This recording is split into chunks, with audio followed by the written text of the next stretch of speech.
The twins had been talking about this trip for weeks. They stood at the gate with their mother, holding their small backpacks and staring through the big airport windows as planes rolled by one after another. For them, everything about airports still felt new and exciting. The sounds, the lights, the steady voice of the announcer repeating gate changes and reminders about boarding passes, they loved all of it. Their mother watched them with a soft smile, happy to see them so full of energy. Even this early in the morning, it had been a long year for all three of them, and this trip was meant to be a small reward. Their mother had saved up points little by little, trip after trip, until she finally earned enough to upgrade the 3 seats to first class. She didn't usually spend on extras. But this time, she wanted the twins to experience something special. She wanted them to remember this trip for a long time, maybe even talk about it years later when they were older. She kept the surprise quiet until they reached the airport, letting them discover it themselves when the boarding passes printed with first. At the top slid out of the machine, the twins stared at those words like they were looking at treasure. One of them whispered to the other that maybe they would get real blankets or fancy snacks, the kind they saw on travel shows. Their mother just laughed and said she didn't know anything about fancy snacks. But she did know she was proud of them, and proud of herself too. When the announcement finally called for first-class boarding, the twins stood upright, gripping their passes and trying to act a little more grown-up than usual. Their mother gently guided them forward. The jet bridge smelled faintly of metal and air conditioning, and the hum of the plane waiting at the end made everything feel even more real. As they reached the aircraft door, a flight attendant in a neat uniform greeted them. She gave a polite smile at first, but the moment her eyes reached the twins' boarding passes, her expression shifted. It wasn't dramatic, just a slight pause, a narrowing of her eyes. As if something didn't add up in her mind, the twins didn't notice. They were too busy peeking into the cabin, counting the rows, scanning the seats, imagining what it must feel like to sit in them. But their mother noticed the pause. Parents often notice things before their children do. The attendant extended her hand toward the twins, not rudely but firmly. "Just a moment," she said, her voice calm but carrying a tone that made it clear she expected an explanation. "Can I see your boarding passes again?" The mother handed them over without hesitation. "Here they are," she said gently. "We're in the first row on the left." The attendant scanned the passes quickly, glanced at the twins, then looked at the passes again. "These are for first class," she said, as if confirming something out loud. "Double quotes, yes," the mother answered with a small nod. "That's correct." The attendant stepped slightly to the side, blocking the aisle just enough to stop them from walking forward. Behind them, a couple of people had already lined up, and the steady buzz of passengers waiting grew louder. The twins stood quietly now, sensing something had changed. They looked up at their mother for reassurance, and she smiled back at them in a way that told them everything was fine, even though she had no idea what was coming next. "I just need to double-check something," the attendant said. "Could you step aside for a moment?" The mother's voice stayed calm. "Of course. But is there a problem?" "No problem," the attendant replied, but the tone didn't match the words. She held the boarding passes between her fingers, tapping them lightly as if trying to decide what to do next. She glanced toward the front galley, then back at the family. "I just want to make sure there's no mistake with the seating." The twins shifted their weight nervously. This was supposed to be a fun moment, something special. Instead, they were standing in the aisle, holding up the line, being looked at by people they didn't know. Some passengers lowered their eyes, not wanting to stare, while others watched openly, curious about the holdup. A soft voice from behind them spoke, a older woman with kind eyes, who had been waiting patiently in line. "Everything okay?" she asked the mother quietly, her tone gentle. "We're okay," the mother replied with a small smile that didn't quite reach her eyes. She didn't want the twins to feel embarrassed. She didn't want anyone thinking poorly of them, especially not over something as simple as a seat assignment. The attendant finally lifted her radio. "I'm calling to check the seating for passengers in 1A and 1B, she said into the small device. Her voice carried just enough that a few nearby people heard. The mother stayed silent, watching, choosing not to react even though she knew perfectly well nothing was wrong. She had the confirmation emails, the upgrades, the receipts, all of it. But she also knew that reacting too strongly in front of the twins might make them feel uncomfortable or even scared. She didn't want that. Their excitement mattered more than her frustration. The flight attendant ended the call, still holding the passes. She didn't hand them back. Instead, she crossed her arms lightly and waited as if expecting someone else to give her permission to let the family through. A few seconds passed, then a minute. More passengers gathered behind, and the restless shifting of feet grew louder. The twins looked up at their mother again, their eyes asking questions they didn't have words for. She reached out and gently squeezed both of their hands. "It's okay," she whispered. "Sometimes adults get confused. It'll be sorted out soon." A man seated in the first row leaned forward, hearing part of the conversation. He said nothing out loud, but the concern on his face was clear. He glanced at the attendant, then at the mother, then back again, as if something about the situation didn't sit right with him. Finally, another flight attendant walked down the aisle from deeper inside the plane. She seemed more relaxed, her steps light as she approached the group. "Everything all right up here?" she asked the first attendant. "There's a question about these seats," the first attendant said, holding out the passes like evidence. "I'm making sure there wasn't a mistake." The second attendant took the passes, scanned them quickly. Her eyebrows lifted slightly. "They're correct," she said. "These seats are confirmed, they are." The first attendant asked, sounding almost surprised. "Yes," the second attendant said plainly. "Everything checks out." There was a small, uncomfortable silence. The mother stayed still, waiting patiently.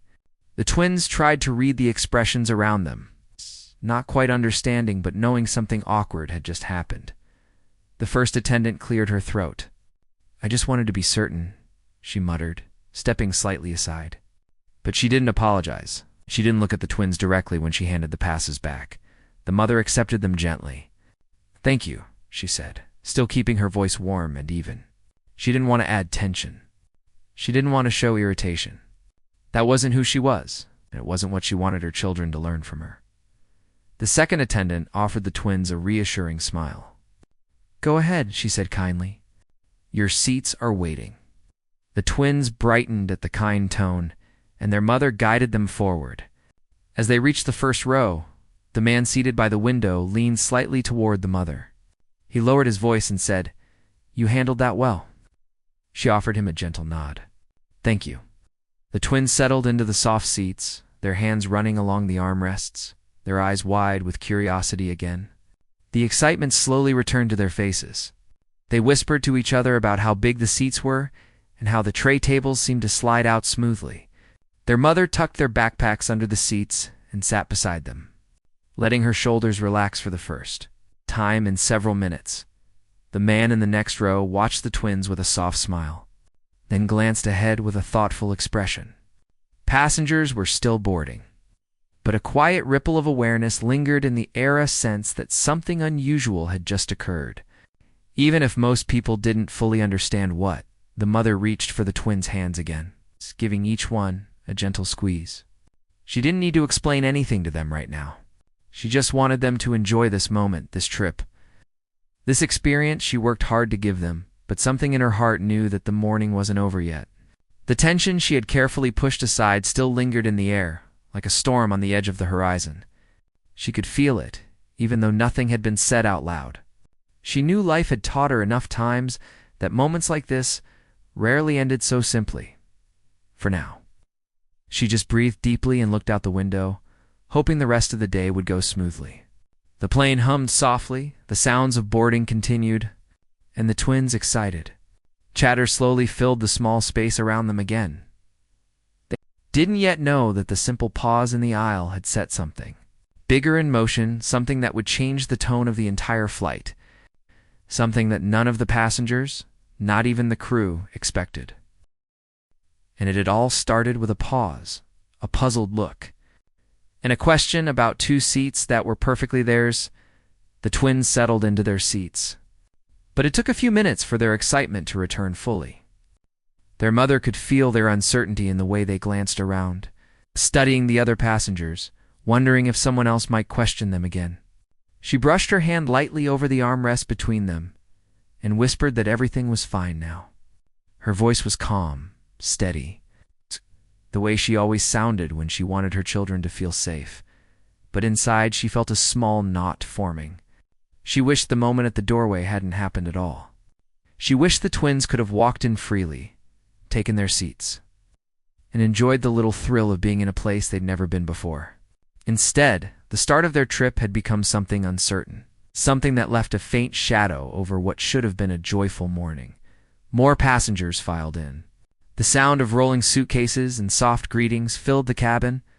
The twins leaned toward the window, pointing at the workers on the tarmac, the long orange cones, the blinking lights.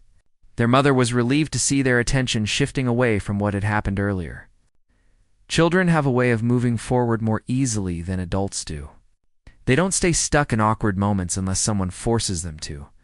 But for adults, it's different. The man seated in the next row kept looking over, watching the family as if he was still thinking about what he had seen. His expression was not harsh or judgmental, more like thoughtful, maybe even protective. He noticed how calmly the mother had spoken, how she had shielded the twins from embarrassment. Even though she herself had every reason to feel frustrated, a few minutes later, the first flight attendant, the one who had stopped them earlier, returned to the front of the cabin. She walked with a stiff posture, the kind someone uses when they want to appear fully in control. But something in her face looked tense, as if she felt the weight of being overheard or judged by the other passengers. She paused by the small service area and began sorting through papers, checking equipment. Straightening items that didn't need straightening. She glanced toward the twins and their mother once, then turned away. She seemed to be trying to busy herself, but the way her shoulders lifted and dropped gave away that she wasn't as calm as she wanted to appear. The second flight attendant, the one who had verified the seats, walked over to her. They whispered to each other, but their voices weren't loud enough for anyone else to hear. The second attendant's face looked confused, the first one defensive. Whatever they were discussing, it wasn't a simple matter of seat assignments anymore. Something about the conversation had shifted beyond that. The mother noticed this exchange. She wasn't trying to eavesdrop, but she had a way of paying attention to small details, especially when her children were involved. Parents often learn to read tension the way some people read weather. A slight shift in someone's tone, a change in posture. Long glance, they all told her something wasn't settled yet. The twins didn't notice any of this. They were too busy exploring the seat controls, carefully pressing the buttons that adjusted the leg rests. Their mother told them not to lean the seats back yet, and they giggled softly, apologizing even though they hadn't done anything wrong. They were simply curious, eager to experience everything around them. A soft chime echoed through the cabin as more passengers reached their seats. People were settling in, placing their bags overhead, trading places so families could sit together. It seemed like the flight was finally ready to move forward. But then something unexpected happened. The first attendant approached the family again. She stopped in front of the mother, this time with a polite smile that didn't quite look natural. "Ma'am," she said in a voice that pretended to be warm but carried a stiff edge, "may I speak with you for a moment?" The mother sat up a little straighter. The twins looked between them, unsure what was happening. The mother placed a hand gently on their knees and told them she wasn't going far. "Of course," she replied, rising from her seat. The attendant led her a few steps toward the front corner, just out of earshot of most passengers, but still in sight of her children. The mother insisted silently on keeping them within view. She didn't like being separated from them after what had happened earlier. The attendant cleared her throat before speaking. "I want to make sure everything is correct," she began. "Sometimes seat assignments get mixed up. I need to confirm some details." The mother listened without interrupting, her eyes steady and calm. The other attendant already confirmed everything. She answered gently, "Yes, well." The first attendant hesitated. "Sometimes systems don't update properly, and these seats are usually assigned through special selection. It's rare to have changes last minute." Her voice trailed off, as if she realized she was drifting into explanations that didn't actually justify anything. The mother took a small breath. "Is there something specific you need?" The attendant shifted her weight. I just need to verify that these seats were actually intended for your group. It seems unusual. There it was. The hesitation. The doubt. Not spoken directly, but implied in the tone, the wording, the way she still held herself stiffly, even after being proven wrong. The mother's voice softened even more. Not out of fear, but because she understood moments like this required steady hands. "We have our boarding passes," she said slowly. "We checked in on time. Everything was processed through the proper channels. If there's a system issue, I'm happy to have someone else confirm it again. But I need you to understand something." The attendant blinked. "What is that?" "You questioned us once already," the mother said, her voice gentle but firm. "In front of my children, I handled it calmly, because I don't want them to feel embarrassed or singled out. But I'm not going to stand here and let the same thing happen again without reason." The attendant swallowed as if she had not expected such a calm, measured reply. She opened her mouth, but closed it again quickly, unsure what to say. The mother continued. "If you need to speak to a supervisor or pull up the system one more time, that's fine. But please do not imply something is unusual simply because you don't recognize us, or because we look different from what you expected in these seats. We belong here, and my children deserve to feel comfortable." The attendant's face warmed, not from kindness, but from discomfort. She stepped back slightly, realizing the mother wasn't raising her voice or accusing her in any harsh way. She was simply stating the truth, plainly and respectfully. "I didn't mean it that way," the attendant said quickly. "That's not what I intended." "I understand," the mother replied. "But intention isn't the only thing that matters. So does the effect it has." For a moment, neither of them spoke. The quiet tension between them wasn't loud, but it was real. Passengers nearby sensed something was happening, though they pretended not to notice. The man seated in the next row leaned slightly forward, watching quietly without making it obvious. Finally, the attendant nodded. "I'll recheck with the system," she said, "just to make sure everything is correct." The mother gave a calm nod. "Please do." She walked back to her seat with the same quiet grace she had shown earlier. The twins looked up at her anxiously. One asked in a small voice, "Did we do something wrong?" "No, sweetheart," she said immediately, taking both their hands in hers. "You didn't do anything wrong at all. Sometimes adults get confused. That's all." The twins relaxed a little, though they still looked unsure. Their mother knew she would need to keep them steady, keep them from absorbing the discomfort around them. Children are always watching, even when they seem distracted. The attendant walked briskly back to the front galley, her face tight. She picked up her tablet again, tapped through the system, then tapped again, as if hoping for a different answer. There was no different answer. The seats were assigned correctly. Nothing had changed. The second attendant approached her. "Everything still looks fine, right?" she asked softly. The first attendant didn't answer right away. When she finally did, her tone was clipped. "Yes. So why are you still checking?"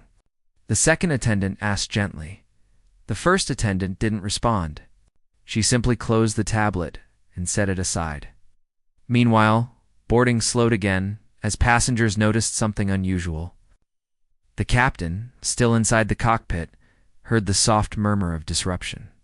He stepped out for a moment, scanning the cabin with practiced eyes. He saw the first attendant's rigid posture. He saw the mother seated calmly with her twins. He sensed something wasn't flowing the way boarding normally did. He didn't say anything yet. Captains rarely intervene without complete information, but he watched closely. Back in the twins' row, the mother reached into her bag and took out a small pack of wipes, cleaning the armrests in a gentle, methodical way.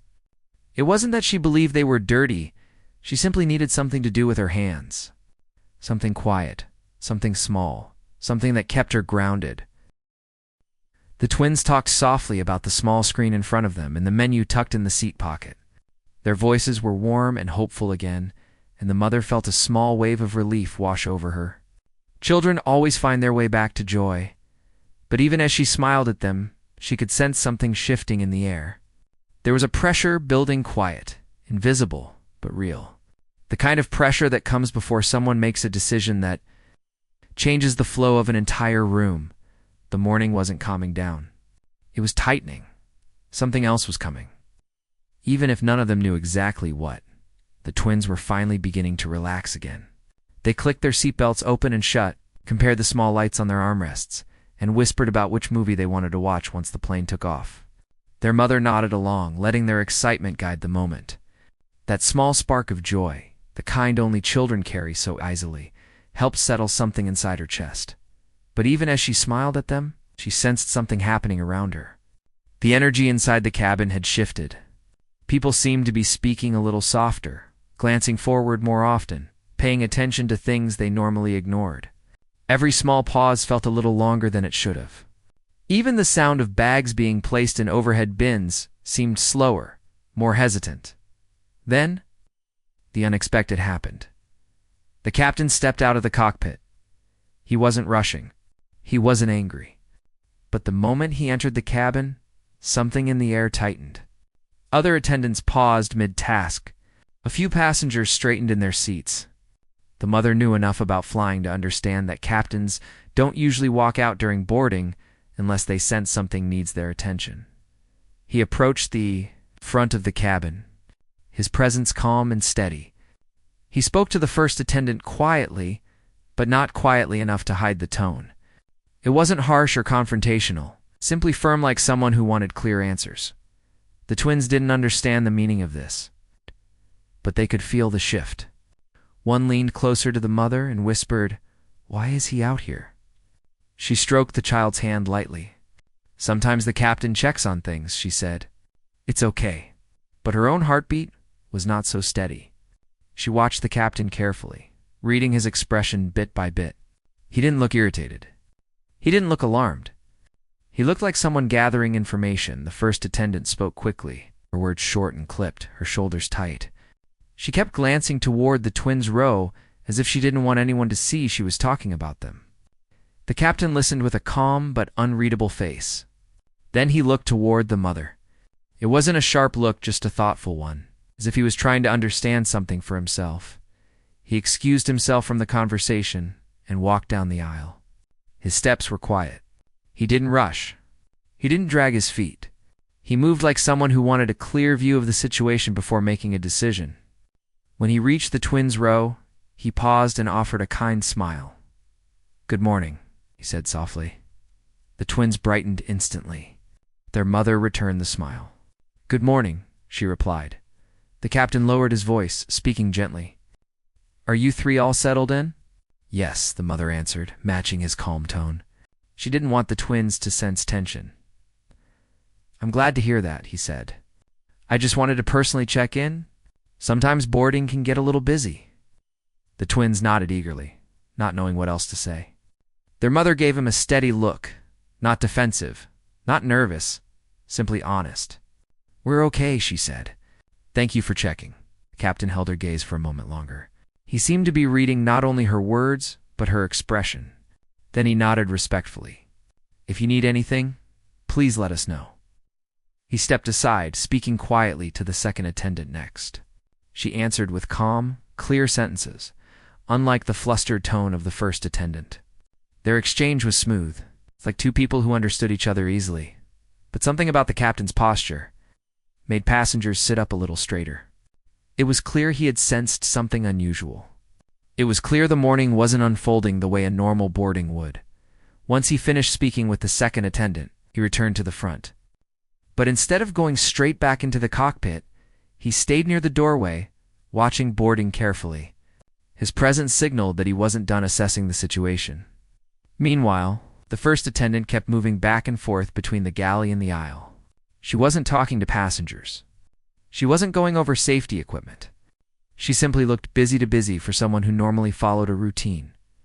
Every few minutes, she glanced at the twins' row again, as if expecting something to justify her earlier actions. The mother felt each glance like a drop of cold water on her skin. She didn't want conflict, but she also didn't want her children being watched like they didn't belong. She leaned back in her seat, steadying her breath. She didn't want the twins to feel her tension. She didn't want to lose her calm. She had handled the first part of the morning with grace. She was determined to keep doing so. Still, a quiet question lingered in her mind. Asterisk, why was this still happening? Asterisk, as more passengers found their seats, a soft murmur of conversation started to ripple through the cabin. People are observant even when they pretend not to be. They notice the captain's walk-through. They notice the stiff posture of the first attendant. They noticed the way the mother and her children were sitting quietly, while attention continued to circle around them. Some passengers looked sympathetic. Others looked confused. A few avoided eye contact altogether, hoping not to become involved. But it was clear that people sensed something wasn't quite right. The mother took one slow breath and smiled toward her twins, who were now discussing which snack might be served first. She nodded along, letting their excitement be her anchor. She knew children could sense adult emotions if she wasn't careful, so she kept her tone light, even though the knot in her stomach hadn't loosened. A few rows back, a woman leaned toward her travel partner and whispered something. The partner glanced at the family with a soft frown, then looked toward the front. People weren't speaking loudly, but their reactions showed they were aware. Suddenly, an announcement played overhead. "Ladies and gentlemen, we are completing the final stages of boarding. Please take your seats and place all bags securely under the seat in front of you." The voice came from the first attendant. Her tone was steady, but her face remained tight. The mother noticed how quickly she pressed the button afterward.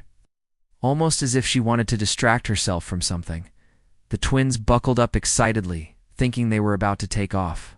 Their mother smiled at them, but her thoughts were somewhere else on the way the captain kept glancing out of the cockpit door. On the way, the first attendant seemed uneasy. On the slight shift in the atmosphere that wouldn't settle just then, the man seated in the next row spoke in a quiet voice, leaning slightly toward the mother. "Are you sure everything is okay?" he asked gently. She hesitated for a moment. "It will be," she said, her voice soft but confident. "I'm just making sure the kids stay calm." He nodded. "You've handled everything with such patience," he said. "I just hope the rest of the crew understands that." She appreciated his kindness. It helped her feel less alone in the moment.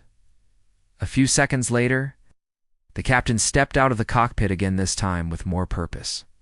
He walked directly to the galley, where both attendants stood. The first attendant stiffened immediately. The second stood a little straighter. Though she didn't appear worried, the captain lowered his voice. But the tension in the air made even his silence feel loud. He motioned for the first attendant to step closer. She did, avoiding eye contact. He spoke quietly. But the mother and several passengers could catch fragments. Boarding delay. Clarification needed. Not standard procedure. Unnecessary escalation. The first attendant answered too quickly. "I was only making sure there were no mistakes." The captain's tone remained calm but firm. "You verified once. And another crew member confirmed it. That should have been the end of it." The mother didn't hear every word, but she understood enough. She knew the captain had picked up on what was happening, and he didn't approve. After a moment, the captain inhaled deeply, then lifted his radio. His voice became more official. "I need to request ground staff to the aircraft door." A ripple moved through the cabin. Passengers exchanged glances. The twins looked up again, confused by the sudden halt. Their mother squeezed their hands. "It's okay," she whispered. "Sometimes flights get delayed a little. We'll be fine." But inside, she felt a quiet jolt. Ground staff being called wasn't normal unless something needed to be reviewed or addressed. Before takeoff, the captain didn't explain yet. He simply stayed near the galley, calm but firm, waiting. Passengers sensed a shift, something bigger than a simple inquiry. Within a minute, ground staff appeared at the door. The captain met them quietly and spoke in a low voice. The first attendant tried to interject, but the captain held up a hand, signaling her to let him speak. The mother watched carefully. She wasn't afraid, but she was alert. She didn't want to assume anything. But the direction of the morning was becoming clearer. Whatever happened next, she knew it would be significant. The twins looked out the window again, not fully aware of the tension. Their small hands rested in their mother's. Their voices were softer now. Their excitement paused, but not gone. The plane was no longer just preparing for takeoff. It was waiting, and what happened. In the next few minutes would decide whether the flight moved forward, or whether something entirely unexpected was about to unfold. The cabin felt tense in a way that was hard to describe. It wasn't loud. There was no shouting. There was no chaos. But there was something in the air, something heavy, something that made every small sound feel sharper than usual. Even the soft hum of the engine sounded different, like the plane itself was holding its breath. The twins sat quietly in their seats, not fully understanding everything that was happening around them. They were old enough to notice unfairness, but still young enough to believe adults should fix things quickly. Their mother sat between them, keeping her hands gently on their backs so they would feel safe. She didn't speak. She didn't move much. She simply watched the aisle with calm eyes, waiting. Down the aisle, the flight attendant stood frozen. The supervisor had stepped away for a moment to speak to the captain, and now the attendant seemed unsure whether to stay still, walk away, or argue further. Her face was a mix of frustration, embarrassment, and discomfort, like someone who wanted to undo her own actions but didn't know how anymore. Passengers whispered quietly among themselves. Most of them had seen enough to understand what had happened. A few of them looked angry, a few looked disappointed, and a few stared at the twins with soft, sympathetic eyes, like they couldn't believe the kids had become the center of something so unnecessary. Near the back of the cabin, a man tapped his companion's shoulder and shook his head slowly. "This is ridiculous," he muttered. "All this over to kids." A woman across the aisle whispered, "I don't understand why she kept insisting they didn't belong here." "We all saw the boarding passes," another passenger replied quietly. "They matched." "So what was the issue?" No one gave the answer out loud, but several passengers clearly had one in mind. Up front, the twins' mother kept breathing slowly, controlling her emotions the way someone does when they know a lot of eyes are watching, and any small mistake could be twisted into something it isn't. She wasn't angry for herself at that moment. She was angry for her children. She was angry at the idea that they could be made to feel like they didn't deserve something they had earned simply because someone didn't expect to see them. There, the older twin leaned into her side a little and whispered, "Why does she think we don't belong?" His mother squeezed his hand gently. "You do belong," she said softly.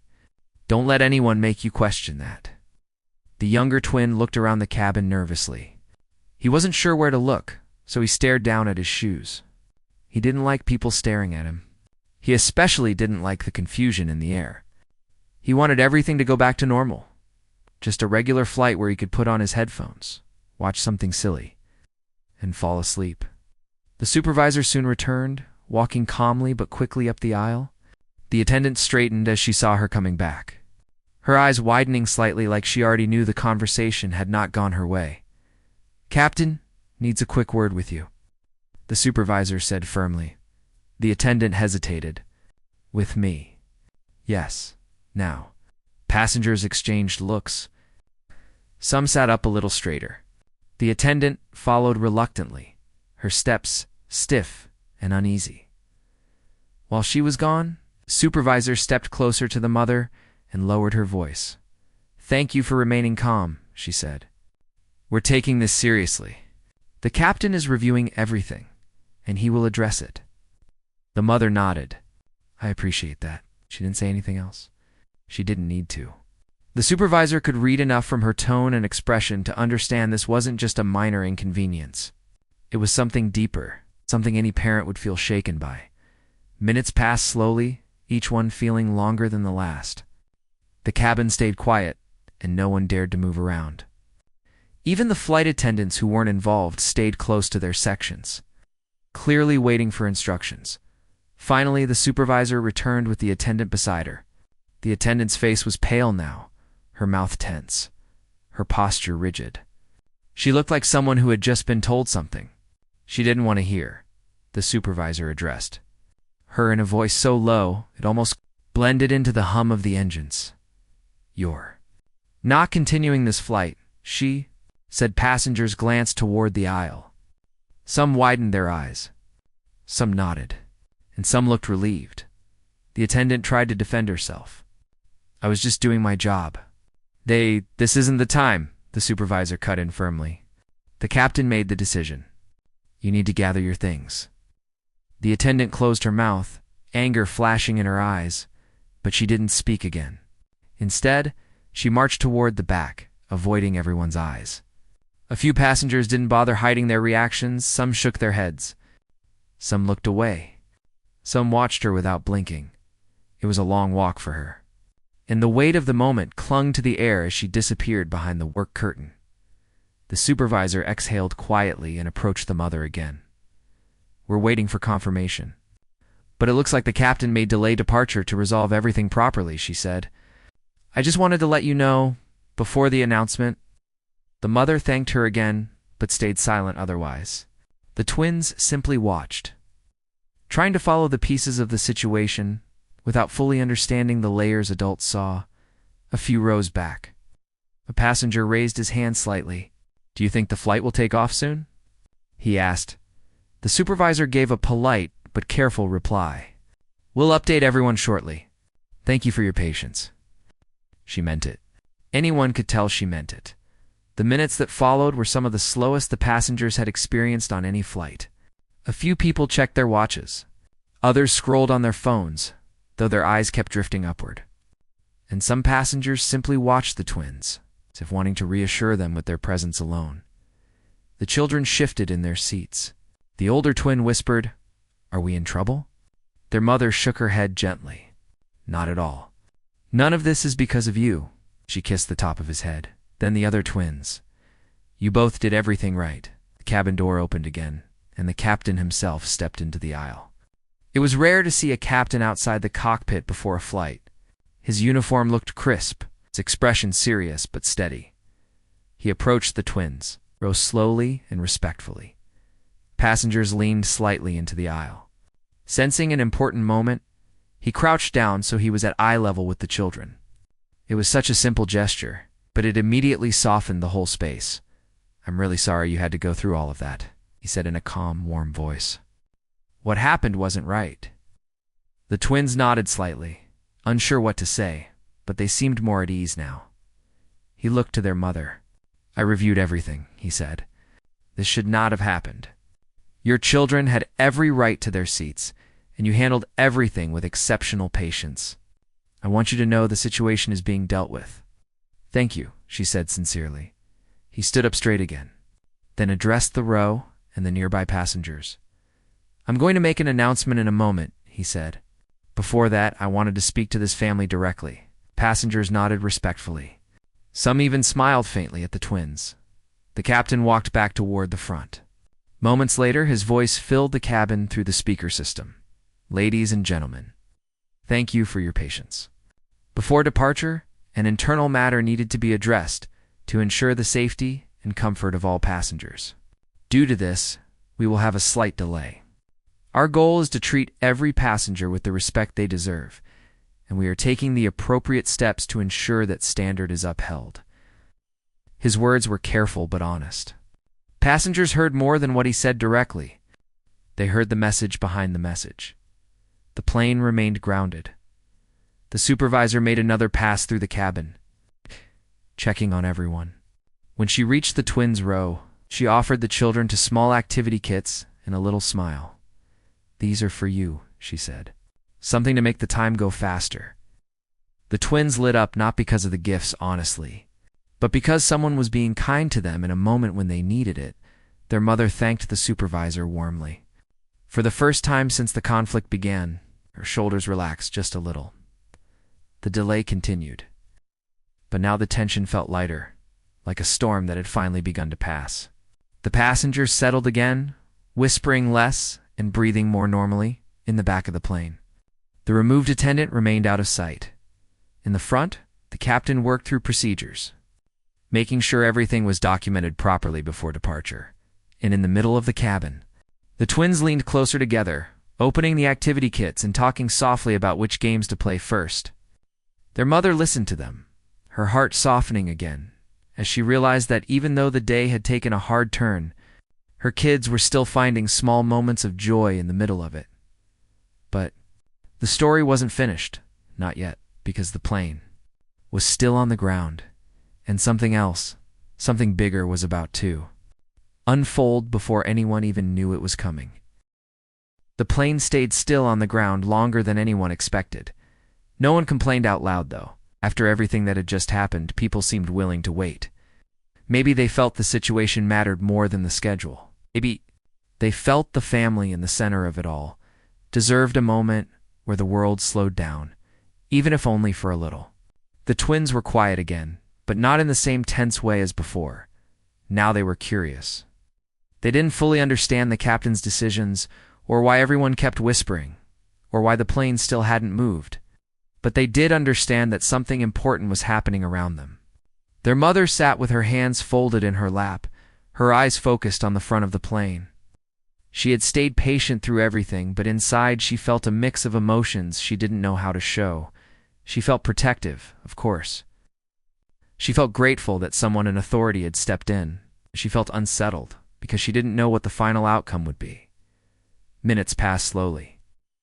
The flight crew moved around quietly, whispering in low voices, checking compartments, double-checking their lists, walking back and forth from the galley, but none of them came near the family yet. It seemed like they were giving them space, and maybe even giving themselves time to gather the right words at last. The captain stepped out of the cockpit again, this time holding a tablet and a radio. His expression was calm, but serious. He walked down the aisle until he reached the twins' row once again. This time he stayed standing, though his posture was respectful. "I wanted to update you before I speak to the rest of the cabin," he said to their mother. "We've made a final decision regarding the situation." She nodded slightly, waiting. The twins watched him with wide eyes, their legs barely touching the floor. "The airline is sending another flight attendant to replace the one who was removed," he continued. "She won't be returning to this aircraft today." The twins' mother let out a slow breath she didn't know she'd have been holding. "Thank you," she said softly. She wasn't gloating. She wasn't celebrating. She was simply relieved that someone had taken their experience seriously. The captain nodded. It was the right thing to do. He stepped back and walked toward the front of the cabin again. The passengers leaned into the aisle a little, sensing that another announcement was coming. A moment later, his voice filled the speakers.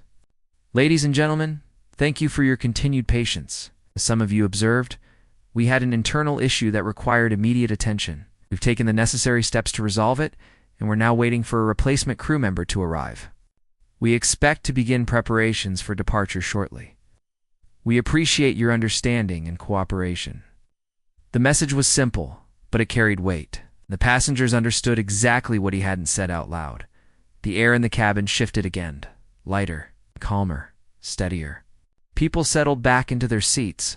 Some took out books. Some put in their headphones. Some looked toward the twins' row with gentle smiles, trying to offer reassurance without making things awkward. The older twin leaned toward his mother. "Did we do something bad?" he whispered again. She shook her head. "No, none of this was your fault." Then the younger twin asked, "So, can we still fly?" "Yes," she said, brushing a hand across his cheek. "We can still fly." They nodded, but the worry in their faces softened only a little. "Kid, remember when someone looks at them like they don't belong? Even if they don't have the words for it yet the feeling stays." Outside the plane, a small service truck pulled up, and a ground agent boarded for a moment. Through the crack of the open door, a breeze of cool air drifted in. It was a tiny relief, but the whole cabin seemed to relax with it. Soon after, another flight attendant climbed aboard. She looked around the cabin with a professional but warm expression. She went straight to the front, spoke briefly with the supervisor, then walked down the aisle with a gentle smile tucked into the corner of her mouth. She approached the twins' row, crouched slightly, and said in a soft voice, "Hi there. My name is Lena. I'm going to be helping take care of everyone today." The twins blinked at her. She seemed kind, calm, and not rushed at all. Their mother smiled politely. "Hello." Lena glanced at the children and added, "If you need anything at all during the flight, just let me know. I'm right nearby." It wasn't much, just a few sentences. But they felt honest. They felt different. And sometimes kindness is easiest to notice right after you've been treated unfairly. The supervisor thanked Lena quietly and returned to her station. The captain stepped back into the cockpit to prepare for departure. The hum of anticipation began to fill the cabin, again the soft clicking of seat belts, the shuffle of bags under seats, the rustle of safety cards being put away. Still, the plane didn't move yet. Another 10 minutes passed. Then the supervisor walked over again and spoke gently to the twins' mother. "The captain would like to speak with you privately before we take off," she said. The mother hesitated.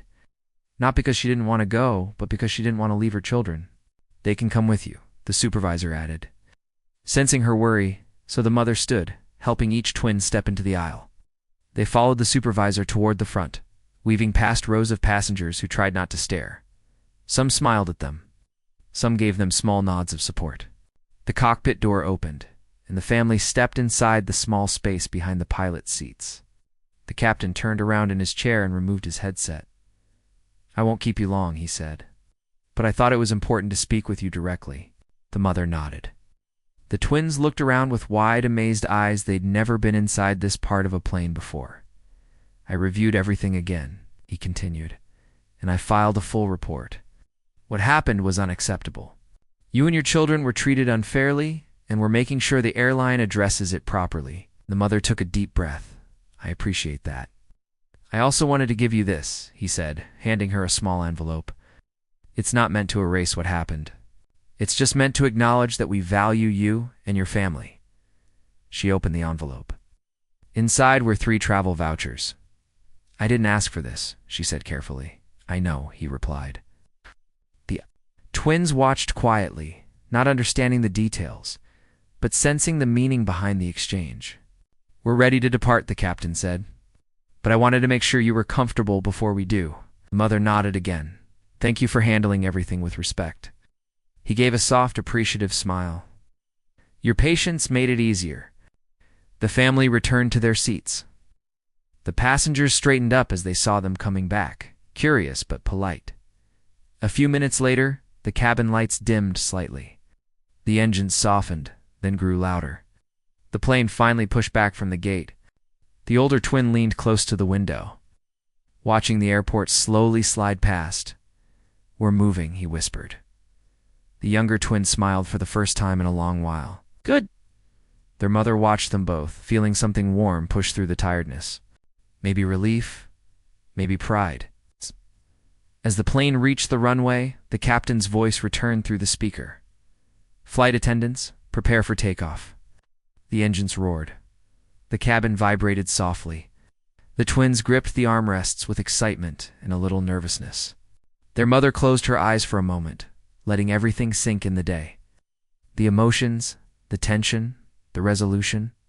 The plane lifted off the ground. Clouds drifted past the window as the cabin steadied into the sky. Once the seatbelt sign turned off, passengers began moving around quietly again.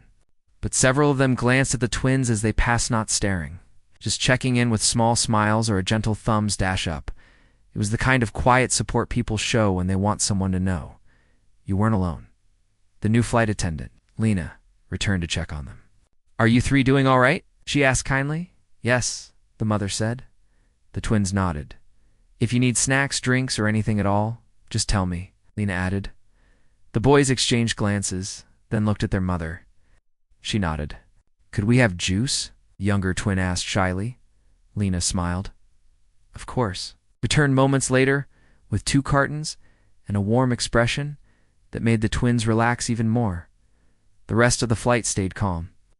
No whispers, no tension, no confrontations. It's just the steady, predictable rhythm of travel, the clink of cups, the soft footsteps of the crew, the low conversations of families and strangers.